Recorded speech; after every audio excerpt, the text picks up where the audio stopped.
اور اللہ نے بنی اسرائیل سے اقرار لیا اور ان میں ہم نے 12 سردار مقرر کیے۔ پھر اللہ نے فرمایا کہ میں تمہارے ساتھ ہوں اگر تم نماز پڑھتے اور زکوٰۃ دیتے رہو گے اور میرے پیغمبروں پر ایمان لاؤ گے اور ان کی مدد کرو گے اور اللہ کو قرض حسنہ دو گے تو میں تم سے تمہارے گناہ دور کر دوں گا اور تم کو بہشتوں میں داخل کروں گا جن کے نیچے نہریں بہہ رہی ہیں۔ پھر جس نے اس کے بعد تم میں سے کفر کیا وہ سیدھے رستے سے بھٹک گیا۔ تو ان لوگوں کے عہد توڑ دینے کے سبب ہم نے ان پر لعنت کی اور ان کے دلوں کو سخت کر دیا۔ یہ لوگ کلمات کتاب کو اپنے مقامات سے بدل دیتے ہیں اور جن باتوں کی ان کو نصیحت کی گئی تھی ان کا بھی ایک حصہ فراموش کر بیٹھے، اور تھوڑے آدمیوں کے سوا ہمیشہ تم ان کی ایک نہ ایک خیانت کی خبر پاتے رہتے ہو، تو ان کی خطائیں معاف کر دو اور ان سے درگزر کرو کہ اللہ احسان کرنے والوں کو دوست رکھتا ہے۔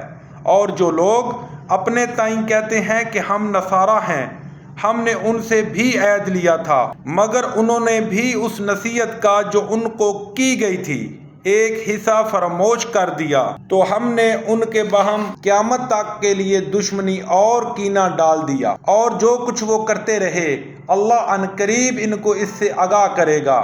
اے اہل کتاب، تمہارے پاس ہمارے پیغمبر صلی اللہ علیہ وسلم آخر الزماں آ گئے ہیں کہ جو کچھ تم کتاب الہی میں سے چھپاتے تھے وہ اس میں سے بہت کچھ تمہیں کھول کھول کر بتا دیتے ہیں اور تمہارے بہت سے قصور معاف کر دیتے ہیں۔ بے شک تمہارے پاس اللہ کی طرف سے نور اور روشن کتاب آ چکی ہے جس سے اللہ اپنی رضا پر چلنے والوں کو نجات کے راستے دکھاتا ہے اور اپنے حکم سے اندھیرے میں سے نکال کر روشنی کی طرف لے جاتا ہے اور ان کو سیدھے راستے پر چلاتا ہے۔ جو لوگ اس بات کے قائل ہیں کہ عیسیٰ ابن مریم اللہ ہیں وہ بے شک کافر ہیں۔ ان سے کہہ دو کہ اگر اللہ عیسیٰ ابن مریم کو اور ان کی والدہ کو اور جتنے لوگ زمین میں ہیں سب کو ہلاک کرنا چاہے تو اس کے آگے کس کی پیش چل سکتی ہے؟